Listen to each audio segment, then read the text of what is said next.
नमस्कार दोस्तों।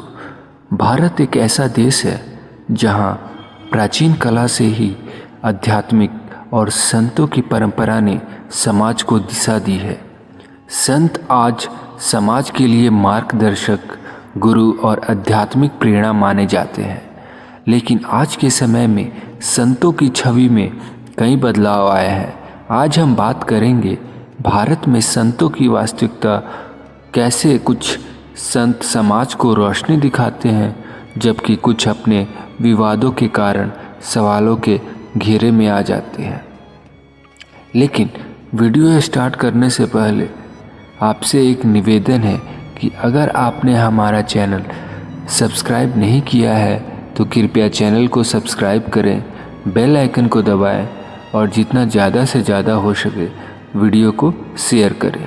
तो चलिए शुरू करते हैं। भारत में संतों की परंपरा अति प्राचीन है। ये संत धर्म, सत्य और समाज सेवा के प्रतीक रहे हैं। प्राचीन संत जैसे कि रामकृष्ण परमहंस और गुरु नानक ने अपने जीवन को तपस्या और सेवा में समर्पित कर समाज को दिशा दिखाई है। लेकिन समय के साथ साथ संतों की छवि भी बदली है।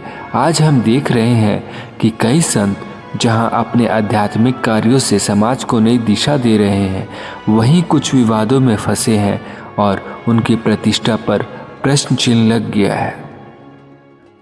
सबसे पहले बात करते हैं रामकृष्ण परमहंस और उनके महान शिष्य स्वामी विवेकानंद की।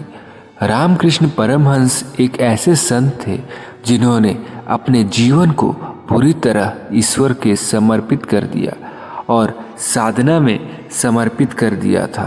स्वामी विवेकानंद ने उनके विचारों को भारत ही नहीं पूरे विश्व में फैलाया था। स्वामी विवेकानंद ने 1893 में शिकागो में विश्व धर्म संसद में भारत की आध्यात्मिक धरोहर को विश्व के सामने रखा। रामकृष्ण मिशन की स्थापना की और उनके सिद्धांतों और विचारों के आधार पर हुई थी, पर जो आज भी शिक्षा और सेवा के क्षेत्र में अग्रणी है। ये एक आदर्श उदाहरण है कि कैसे एक सच्चे संत के विचार समाज के उत्थान में मदद कर सकते हैं। रामकृष्ण मिशन आज भी लाखों लोगों की सेवा कर रहा है। शिक्षा, स्वास्थ्य और सामाजिक सेवा के माध्यम से यह दिखाता है कि कैसे एक संत का सच्चा जीवन समाज को सकारात्मक रूप से प्रभावित कर सकता है। अब हम बात करते हैं एक ऐसे संत की जो कभी लाखों अनुयायियों के द्वारा पूजे जाते थे, लेकिन अब कानून की पकड़ में है।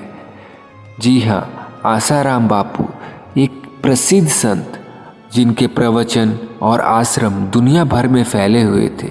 लेकिन 2013 में उन पर एक नाबालिग के साथ यौन शोषण का आरोप लगा और इसके बाद उनका जीवन विवादों में घिर गया। 2018 में आसाराम बापू को उम्र कैद की सज़ा सुनाई गई। उनका यह मामला दर्शाता है कि कैसे कुछ संत अपने अनुयायियों को विश्वास जीतने के बाद अपनी शक्तियों का दुरुपयोग करते हैं। आसाराम के खिलाफ कानून ने कार्रवाई की और यह बताता है कि संतों का स्थान तभी तक स्थायी रहता है जब तक वे सत्य और धर्म की मार्ग पर चलते हैं। सद्गुरु जग्गी वासुदेव एक ऐसे आधुनिक संत हैं जिन्होंने योग, ध्यान और जीवन के संतुलन को अपने अनुयायियों के बीच लोकप्रिय किया है। उन्होंने अपनी आध्यात्मिक ज्ञान का इस्तेमाल सिर्फ धार्मिक प्रवचनों तक सीमित नहीं रखा, बल्कि उन्होंने पर्यावरण और सामाजिक सेवा के क्षेत्र में भी महत्वपूर्ण योगदान दिया है। सद्गुरु का रिलीफ ऑफ राइवर्स अभियान इसका उदाहरण है कि कैसे एक संत आधुनिक समस्याओं जैसे पर्यावरण संकट को हल करने के लिए अपने अनुयायियों को जागरूक कर सकता है। उनके विचार और कार्यों ने लाखों लोगों को प्रेरित किया है और यह दर्शाता है कि आध्यात्मिक और समाज सेवा साथ साथ चल सकता है। गुरप्रीत राम रहीम एक और विवादित संत हैं जो अपने अनुयायियों के बीच एक फिल्म और ग्लैमरस छवि के लिए जाने जाते थे। डेरा सच्चा सौदा के मुखिया के रूप में उनके लाखों अनुयायी थे, लेकिन उनकी रंगीन जीवन शैली के पीछे उनके खिलाफ गंभीर आरोप भी लगते रहे हैं।